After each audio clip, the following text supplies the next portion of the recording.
Normally, I don't cover defense use, but lately public expos have been flooded with hardware built to stop FPV drones.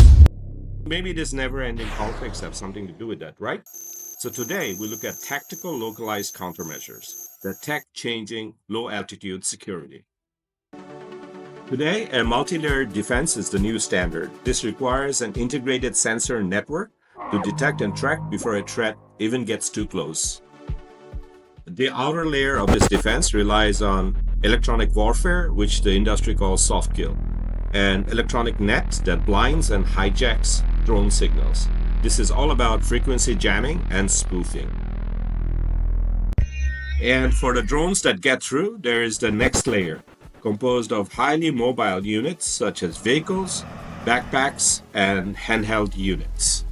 The tactical backpack carried by a single person scans everything from 400 MHz to 6 GHz within a 5-kilometer detection radius and then jams within a 2-kilometer distance. But the real game changer is this rugged tablet. It doesn't just jam the signal, it intercepts the FPV video feed. So you aren't just stopping the drone, you're seeing exactly what the drone pilot sees. The final soft kill device is the rifle jammer. Up close, this hardware feels exactly like high-end consumer tech. Can I carry it? Lift it? Okay. Yeah, and we also have a real one. Okay. You want to try? Oh, yeah, I want to try it. You can feel that weight. Okay. This rifle jammer has a touchscreen map to display pinpoint target bearings and has both automatic and manual frequency settings. So how do you engage the target? It has a screen, yeah? Okay. And it will have direction. But what happens if the drone isn't paying attention to electronic jamming? What if it's flying on pre-programmed coordinates without a radio signal? Or it bypasses the outer layer? If you don't have a laser strike capability, then this is where you need point defense, the hard kill final layer.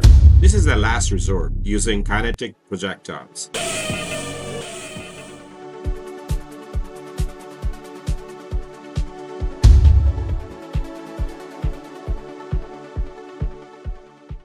Like the jammers, these systems are scaling down into portable, handheld rifle configurations. The vendor here was quite upfront about the reality of hitting a small, erratic target. A single launch against a motivated drone has only about a 30% success rate.